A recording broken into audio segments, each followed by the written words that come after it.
Hello दोस्तों, आज मैं आपको सिखाऊंगा कैसे आप प्राइवेट टैब ओपन कर सकते हैं ब्राउज़र में और कैसे वहाँ पे एक्टिविटीज़ सारी आप वहाँ पे कर सकते हो। तो चलिए उसके लिए आपको क्या करनी है, क्रोम ब्राउज़र आपको ओपन कर लेनी है।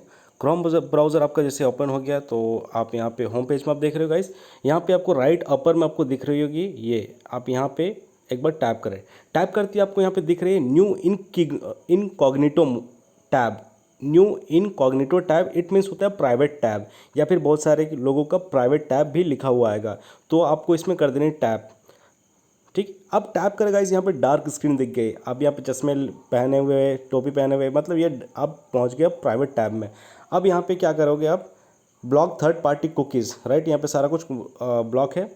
एंड आपको क्या करनी है, यहाँ पे कोई भी एक्टिविटीज़ आप कर सकते हो। चलिए मैं यूट्यूब में कोई एक्टिविटी करना चाहता हूँ तो मैं यूट्यूब में कर लूँगा। गूगल में कुछ करना चाहते हो या कुछ सर्च करना चाहते हो आप यहाँ पे कर सकते हो। और जो भी एक्टिविटी आप करो गाइस, उसका हिस्ट्री कैश वगैरह कुछ भी स्टोर नहीं होगा आपके फ़ोन में। और इस तरीके से आप बहुत ही सेफली काम को कर सकते हो। और एक बेनिफिट मैं बता दूं, जो प्राइवेट टैब में क्या होता है कि अगर किसी भी तरीके का, अगर आपका कोई अकाउंट है, गूगल अकाउंट है या किसी तरह का अगर आपका प्राइवेट चीज़ है, अगर आप यहाँ पे लॉगिन करके अगर काम करते हो तो किसी तरह का हैकिंग का प्रॉब्लम नहीं होता है। कभी भी आपका डाटा हैक नहीं हो सकती आपके फ़ोन से, क्योंकि ये जो टैब होती है यहाँ पे कुछ स्टोर होता ही नहीं है। यहाँ पे सारा कुछ टेम्पररी होता है, जैसे आप हटते हो सारी चीज़ें हट जाती है।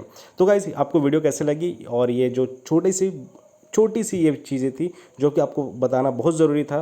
तो चलिए फिर मिलते हैं नेक्स्ट वीडियो में। और कोई भी अगर आप प्राइवेट एक्टिविटी करते हैं तो आप ऐसे टैब में ही आके करें। तो thank you so much guys.